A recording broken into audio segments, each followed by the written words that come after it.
বিএনপির সর্বোচ্চ পর্যায়ের খুবই প্রভাবশালী একজন নেতার বিরুদ্ধে এনসিপির খুবই প্রভাবশালী একজন নেতার একটা মন্তব্য নিয়ে গতকাল কক্সবাজারে বেশ কিছু ঘটনা ঘটেছে। আমরা জানি এনসিপি তার দেশব্যাপী পদযাত্রা কর্মসূচি করছে, তারই অংশ হিসেবে তারা কক্সবাজার গিয়েছিলেন এবং সেখানে একটা বক্তৃতায় অনুষ্ঠানে জনাব নাসির উদ্দিন পাটোয়ারি বিএনপির জনাব সালাউদ্দিন আহমেদকে ইঙ্গিত করে, উনি সরাসরি তার নাম নিয়েছেন তা নয়, কিন্তু এত স্পষ্ট ক্লু দিয়েছেন তাতে এটা জনাব সালাউদ্দিন আহমেদ, এটা নিয়ে আর কোনো কনফিউশন থাকে না। তাকে কটাক্ষ করেছেন, কটাক্ষ করে কথা বলেছেন, অনেক বিতর্ক শুরু। ইনফ্যাক্ট এরপর বিএনপির নেতাকর্মীরা সেই মঞ্চ ভাঙচুর করে এবং রীতিমতো জনাব সালাউদ্দিন আহমেদকে ব্যবস্থা করতে হয়েছে যাতে এনসিপির নেতৃবৃন্দ সহজে নিরাপদে কক্সবাজার পার হয়ে যেতে পারেন। কি বলেছিলেন জনাব নাসির উদ্দিন পাটোয়ারি এবং এটাকে আমরা ঠিক কীভাবে দেখব, বা এনসিপি এক ধরনের কনফ্রন্টেশনের রাজনীতিতে ঢুকে পড়ছে ক্রমাগত, এটা কেন?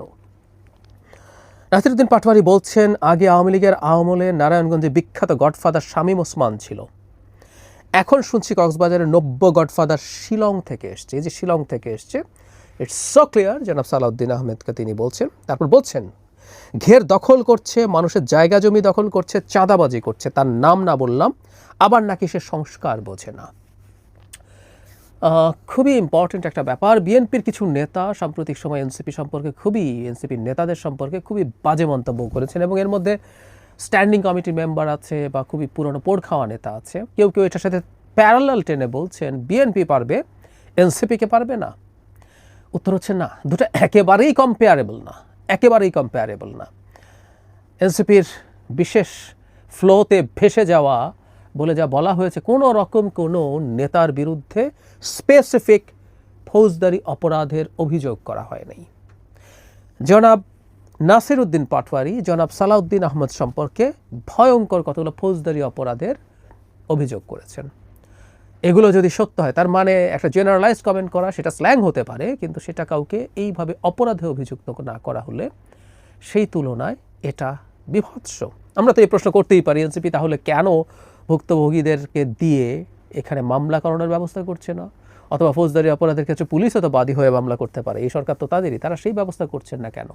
বা তারা প্রকাশ করুন কোথায় জনাব সালাউদ্দিন আহমেদ চাঁদাবাজি করেছেন, ঘের দখল করেছেন, কি করেছেন। করতে হবে। এই ধরনের অভিযোগ কিন্তু ভয়ঙ্কর।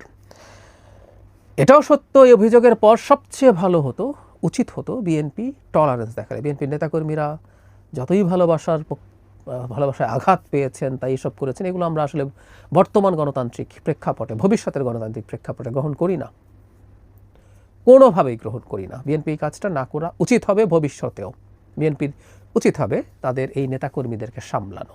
খুবই অন্যায়, গর্হিত কথা হয়েছে, কোনো সন্দেহ নেই, কিন্তু এটা না করলে বিএনপি বড় দল হিসেবে আরও বেশি দায়িত্বশীলতার পরিচয় দিতে পারত, দেওয়া উচিত হবে। এটা নিয়ে আমরা যেন ক্রমাগত কথা বলি। আমি বিশ্বাস করি জনাব সালাউদ্দিন আহমেদ তার এলাকার নেতাকর্মীদেরকে এইসব ব্যাপারে সতর্ক করবেন। শুধু তিনি নন, বিভিন্ন জায়গায় একই ধরনের ঘটনা ঘটতে পারে।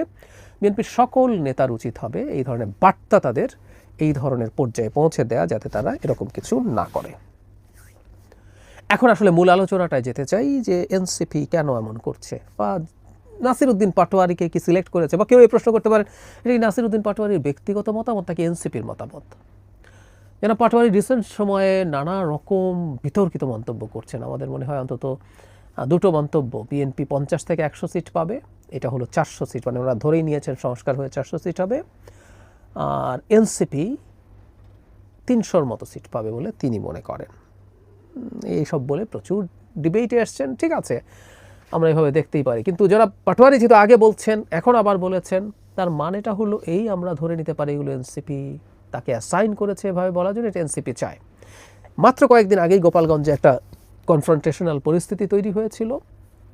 আমি মনে করি এক ধরনের উস্কানির কথা আমরা বলছি।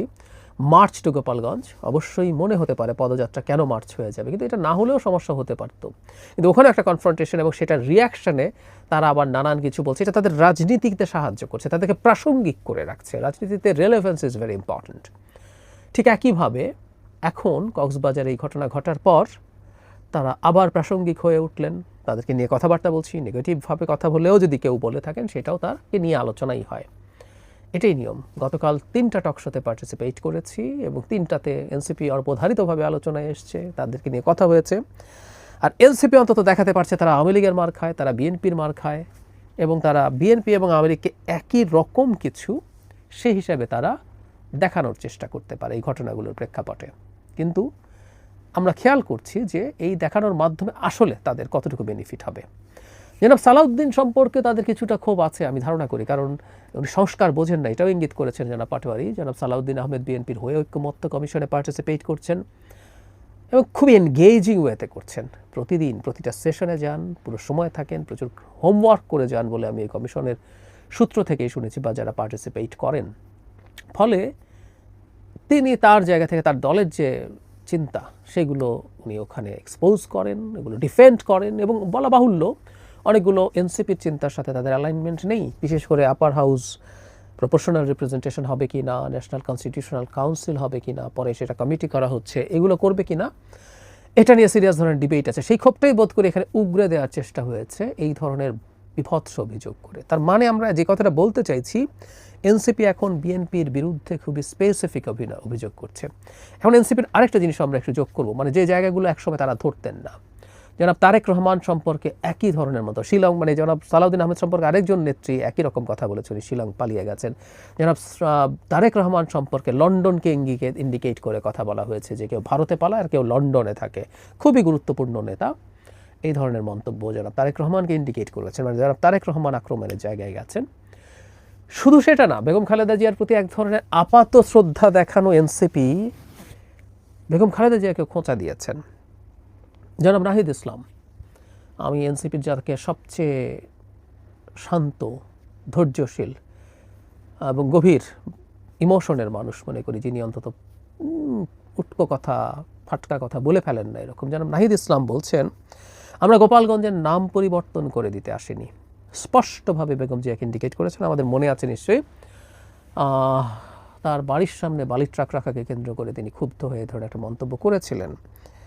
আমরা এই নারীকে খুব হাতে গোনা দু একবার মেজাজ হারাতে দেখেছি, সেটা সেরকম একটা সিচুয়েশন, এবং জনাব নাহিদ ইসলামের মতো মানুষ সেটাকেও খোঁচা দিচ্ছেন। বেগম খালেদা জিয়া একজন অসুস্থ মানুষ, অত্যন্ত সিনিয়র সিটিজেন, কিন্তু না, তাকেও ছাড়া হচ্ছে না। তার মানে আমরা এভাবে বলতে পারছি এনসিপি আসলে বিএনপির সাথে একটা সাংঘর্ষিক পরিস্থিতিতে যাচ্ছে। কেন?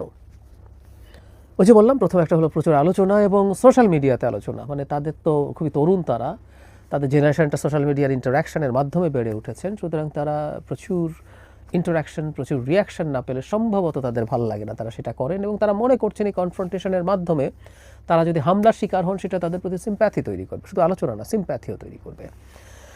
আর আরেকটা ব্যাপার আমার একটু বলা দরকার বলে মনে হয়, তারা নির্বাচন পেছাতে চান, শুধু সেটাই না, তারা সম্প্রতি এই যে বিএনপির সাথে কনফ্রন্টেশন করে চাপ তৈরি করতে চাইছেন যাতে তারা বিএনপির কাছ থেকে ইলেকশনে কোনো ল্যাভারেজ পান। তাদের সিটের এক্সপেকটেশন আছে, তারা কিছু আলোচনা করেছেন সিট নিয়ে, এই ধরনের একটা আলাপ নিয়ে আমি একটা ভিডিও করেছিলাম। এবি পার্টি জনাব মুজিবুর রহমান মঞ্জু এই ধরনের একটা কথা বলেছিলেন, তিনি মানে খুব কনফিডেন্টলি বলেছেন তা না, তিনি জেনেছেন, শুনেছেন, এভাবেই বলেছেন। কিন্তু এরকম ফিসফাস আমরা শুনি, আসলে এনসিপি এটা চাইতেই পারে, তারা কোনো না কোনো জোটে তো হয়তো যাবে, সেটা কি বিএনপির সাথে যাবে নাকি জামায়াতের সাথে যাবে, এই আলাপগুলো আছে। সুতরাং বিএনপির উপরে যদি চাপ তৈরি করা যায়, তাদের সিটের আন্ডারস্ট্যান্ডিংয়ের সুবিধা হতে পারে। সুতরাং এই যে তীব্র চাপ তৈরি, এটাকে এমন না যেটা চিরস্থায়ী কোনো শত্রুতার বিষয়, সেটা নাও হতে পারে, এটা এই কারণে হতে পারে। হোয়াট এভার, আমি ব্যক্তিগতভাবে মনে করি রাজনীতিতে কতগুলো রেড লাইন আছে, এটা একটা রেড লাইন ছিল। এই রেড লাইনগুলো আমরা ক্রস না করা ভালো। আমরা সমালোচনা করব, বিতর্ক করব। আমি এটা বলি যে বিএনপির সংগঠন হিসেবে কতগুলো অপরাধ বেশ কিছু মানুষজন করছে, স্পেসিফিকলি এরকম কেউকে না বলেও, যদি প্রমাণ না থাকে, সেগুলো নিয়ে তারা রাজনীতি করবেন। তারা বিএনপি খারাপ, তুমি বিএনপির কাছে যেও না, তুমি আমার কাছে আসো, এটা বলবেন। কিন্তু একটা ব্যক্তিকে নিয়ে এই ধরনের অভিযোগ, ফৌজদারি অপরাধ অভিযোগ এইভাবে করা, এটা বিভৎস। আর একটা কথা একটু যোগ করে রাখা জরুরি হবে, এই যে শিলং থেকে, শিলং চলে গেছেন, শিলং পালিয়ে গেছেন, শিলং থেকে এসে, মানে ওরা শিলং অবস্থান করা নিয়ে সো কল্ড খুবই, they are very influential as well, কিন্তু মানে সংখ্যার দিক থেকে আমি জানি না আদতে কতটুকু ইম্প্যাক্ট তারা রাখেন। কিছু ইনফ্লুয়েন্সার আছেন, তারা